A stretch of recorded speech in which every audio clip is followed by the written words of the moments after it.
बच्चों, आज हम कविता कन्यादान के प्रश्न उत्तर करेंगे। पहला प्रश्न है, आपके विचार से माँ ने ऐसा क्यों कहा कि लड़की होना पर लड़की जैसा मत दिखाई देना।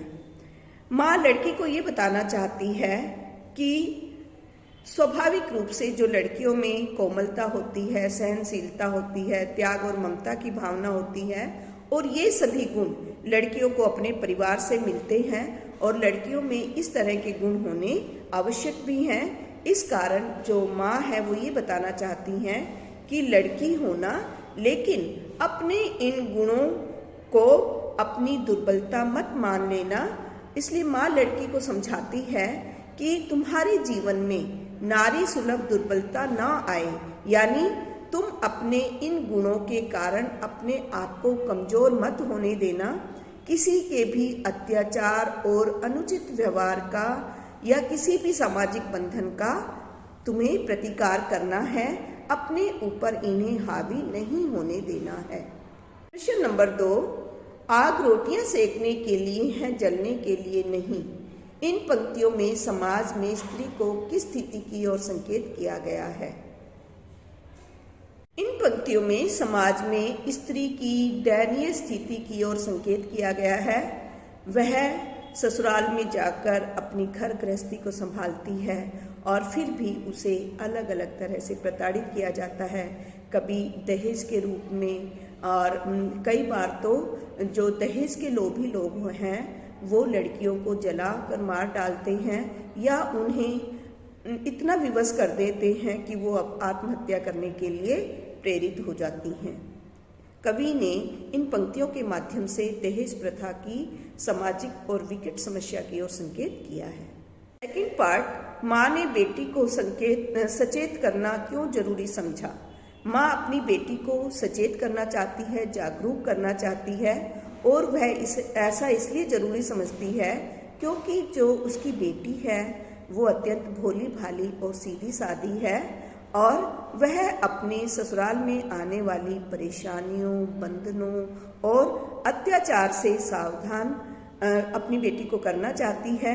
इसलिए उसने बेटी को ये समझाया कि तुमने, यदि कोई तुम पर अत्याचार करता है, कोई तुम्हारे साथ दुर्व्यवहार करता है, तो उसका प्रतिकार करना है, चुपचाप उसे सहना नहीं है। गुड मॉर्निंग स्टूडेंट्स, आज हम कविता उत्साह और अट नहीं रही के प्रश्न उत्तर करेंगे। उत्साह, कवि बादल से फुहार रिमझिम या बरसने के स्थान पर गरजने के लिए कहता है क्यों। कवि समाज में परिवर्तन लाने के लिए क्रांति चाहता है, इसलिए वह बादल को गरजने के लिए कहता है।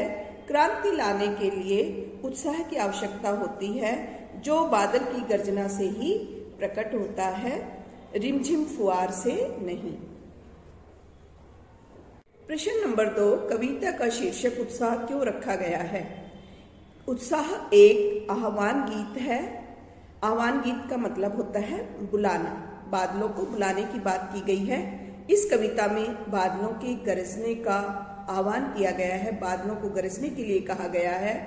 और कवि कहता है कि जिस तरह से जो कवि होते हैं अपने हृदय में बिजली की छवि बनाए रखकर क्रांति और चेतना से युक्त कविताएं लिखते हैं, और इसी तरह से जो बादल है वो भी मनुष्य में चेतना और क्रांति लाने का कार्य कर सकता है। वह बादलों से यह भी अनुरोध करता है कि वे बरसकर जो पूरा संसार धूप से, गर्मी से बेचैन हो गया है, उसकी व्याकुलता को, बेचैनी को दूर करके धरती को शीतलता प्रदान करे। इसके लिए मन में उत्साह का होना अत्यंत आवश्यक है। इसी कारण कविता का जो नाम है, कविता का जो शीर्षक है, वो उत्साह रखा गया है। प्रश्न नंबर 3, कविता में बादल किन किन अर्थों की ओर संकेत करता है। कविता में बादल अनेक अर्थों की ओर संकेत करता है। नंबर 1, बादल जल बरसाने वाली शक्ति है। दूसरा, बादल ललित कल्पना के प्रतीक हैं। तीसरा, बादल विध्वंस विप्लव और क्रांति चेतना के वाहक हैं। चौथा, कविता में जो बादल है वो असीम उत्साह के रूप में संकेतित है, यानी बादलों का असीम उत्साह के रूप में बादलों को इंगित किया गया है। नंबर 4, शब्दों का ऐसा प्रयोग कविता के किसी खास भाव या दृश्य में ध्वन्यात्मक प्रभाव पैदा हो, नाद सौंदर्य कहलाता है। उत्साह कविता में ऐसे कौन से शब्द हैं जिसमें नाद सौंदर्य मौजूद है? छाटकर लिखो। घेर घेर घोर गगन धराधर हो। एक दूसरा उदाहरण ले सकते हैं, ललित ललित काले घुंघराले। तीसरा उदाहरण ले सकते हैं, विकल विकल उन्मन थे उन्मन। अट नहीं रही है कविता। प्रश्न नंबर 1, छायावाद की एक खास विशेषता है कि अंतर्मन के भावों को बाहर की दुनिया में सामंजस्य बिठाना। कविता की किन पंक्तियों को पढ़कर यह धारणा पुष्ट होती है? इसमें हमें कविता की पंक्तियां बतानी है। घर घर भर देते हो, कहीं सांस लेते हो, उड़ने को नभ में तुम पर कर देते हो। ये एग्जाम्पल हम इस कविता के लिए, प्रश्न के लिए दे सकते हैं।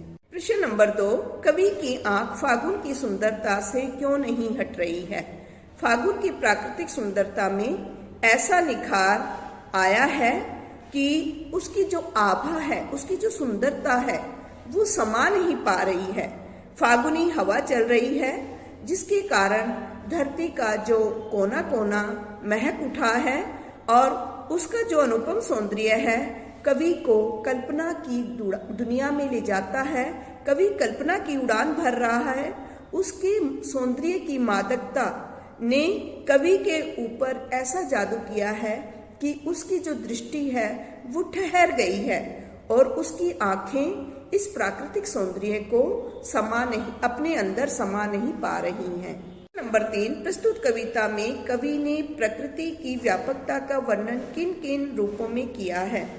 कवि ने इस कविता में फागुन की सुंदरता का वर्णन करते हुए बताया है कि जो फागुन है की सुंदरता है वो सभी जगह फैली हुई है और उसकी सुंदरता सभी जगह फैली होने के कारण धरती का जो कण कण है वो सुंदर हो गया है। और फागुन की सुंदरता इस बात से भी है कि हर तरफ रंग बिरंगे सुगंधित फूल खिल गए हैं और जो हवा है, मन को अच्छी लगने वाली हवा चल रही है और हवा में जो फूलों की सुगंध है वो भर गई है। सभी पेड़ पत्ते नई नई डालियों से लद गए हैं और इस तरह से फूलों की सुंदरता हर जगह पर फैली हुई है। इस तरह से जो फागुन का महीना है उसमें प्राकृतिक सौंदर्य है वो अपने चरम पर है। प्रश्न नंबर 4, फागुन में ऐसा क्या होता है जो बाकी ऋतुओं से अलग होता है? फागुन में पेड़ पौधों में नए पत्ते आ जाते हैं, चारों तरफ फूल ही फूल खिले होते हैं और फूलों की जो सुगंध होती है वो हवा को सराबोर कर रही होती है।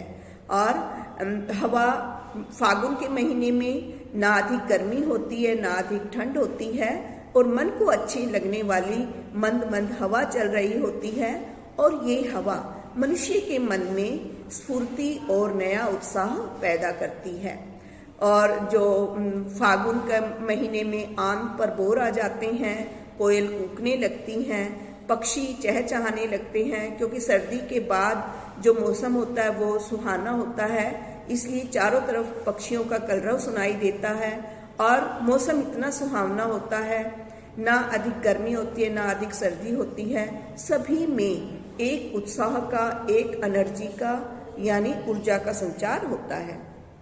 प्रश्न नंबर 5, इन कविताओं के आधार पर निराला के काव्य शिल्प की विशेषताएं बताइए, यानी काव्य सौंदर्य आपने बताना है। पहले हम इस कविता का थोड़ा सा अर्थ बताएंगे, उसके बाद हम इसका कला पक्ष बताएंगे। अर्थ बताने में हमें पहले बताना पड़ेगा कि ये जो कविता है सूर्यकांत त्रिपाठी निराला द्वारा लिखित कविता है।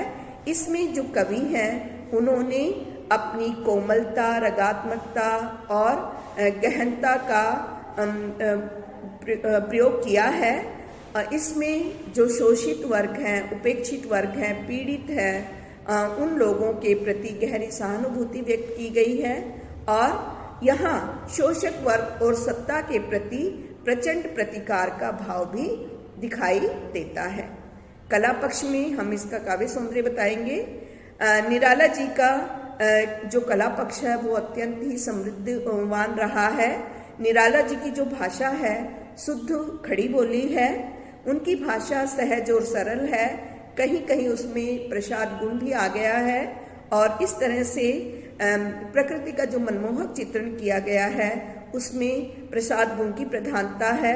कहीं कहीं उनकी भाषा थोड़ी कलिष्ट हो गई है, जैसे ललित ललित काले घुंघराले कल्पना के पाले, और इस तरह से ये जो कविता है छंद मुक्त कविता है। कवि ने वैसे छंदबद्ध कविताएं लिखी है, लेकिन ये जो कविता है वो एक छंद मुक्त कविता है। पाटिका थी वह धुंधले प्रकाश की, कुछ तुकों और कुछ लयबद्ध पंक्तियों की। इन पंक्तियों को पढ़कर लड़की की जो छवि आपके सामने उभर कर आ रही है उसे शब्दबद्ध कीजिए। माँ के अनुसार जो लड़की थी वो बहुत ही भोली भाली और सीधी सादी थी। उसे दुनियादारी की गहरी समझ नहीं थी। उसने अपने जीवन में सुख ही सुख देखे थे। वह जीवन में आने वाले दुखों के प्रति बिल्कुल अनजान थी। वह अभी अपने भावी जीवन की सुख और मनमोहक कल्पना में ही डूबी हुई थी, इसलिए उन्हें आने वाले दुखों का कोई आभास नहीं था। प्रश्न नंबर 4, माँ को अपनी बेटी अंतिम पूंजी क्यों लग रही थी? माँ को अपनी बेटी अंतिम पूंजी इसलिए लग रही थी क्योंकि जो बेटी होती है वो माँ के सबसे निकट होती है और हर माँ के हर सुख दुख की बेटी होती है, वो साथी होती है और माँ अपना सुख दुख उससे बांट लेती है। और अब माँ जब कन्यादान कर रही है तो माँ को लग रहा है कि उसकी जो सुख दुख की साथी थी वो अब उससे बहुत दूर चली जाएगी और उसका जो एक आंचल है वो एकदम खाली हो जाएगा और इसलिए वह लड़की उसे अंतिम पूंजी लग रही है जो अब उससे दूर चली जाएगी। प्रश्न नंबर 5, माँ ने बेटी को क्या क्या सीख दी? माँ ने बेटी को अनेक सीख दी। माँ ने बेटी को समझाया कि वो सुंदर है, कोमल है, लेकिन उसे अपनी सुंदरता और कोमलता को अपनी कमजोरी नहीं बनाना है। जो शादी में मिलने वाले वस्त्र आभूषण हैं, नए नए जो कपड़े हैं, गहने हैं, वो स्त्री जीवन को बंधन में बांधने के लिए होते हैं। वो स्त्रियों के लिए सामाजिक बंधन है। उन्हें इन बंधनों को स्वीकार नहीं करना है।